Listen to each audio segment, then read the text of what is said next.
মনে রাখবেন এটা একটা অ্যান্টিবায়োটিক ওষুধ, যেটা ব্যবহৃত হয় মেনলি সিআরডি সমস্যাতে।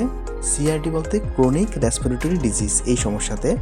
আর ইকোলাই ইনফেকশন বা সালমোনেলোসিস বা পলিবেসিলোসিস বা কোরিজা, এই ধরনের সমস্যাতেও কিন্তু এই ওষুধটা ব্যবহৃত হয়। তো এই ক্রনিক রেসপিরেটরি ডিজিজ, আপনি যে মুরগিগুলি আপনি আপনার ফার্মে রেখেছেন সেগুলির মধ্যে সেই সমস্যা হয়েছে কিনা আপনি কি করে বুঝবেন? কি সিমটমসের মাধ্যমে আপনি বুঝবেন? তো তার মধ্যে আছে সর্দি, কাশি বা নিঃশ্বাস নেওয়ার সময় শব্দ আসা বা মুখ ফুলে যাওয়া বা মাথা নাড়াচাড়া করা বা চোখ বন্ধ করে বসে আছে বা চোখের থেকে জল পড়ছে, নাকের থেকে জল পড়ছে বা শ্বাস নিতে কষ্ট হচ্ছে। তো এসব সমস্যা যদি কোনো লক্ষণ যদি আপনার মুরগির মধ্যে দেখেন, তাহলে মনে রাখবেন যে এটা সিআরডির সমস্যা। তখন আপনি এন্ডোফ্লক্সাসিন ব্যবহার করতে পারবেন বা অ্যান্ড্রোডাক 10 ব্যবহার করতে পারবেন।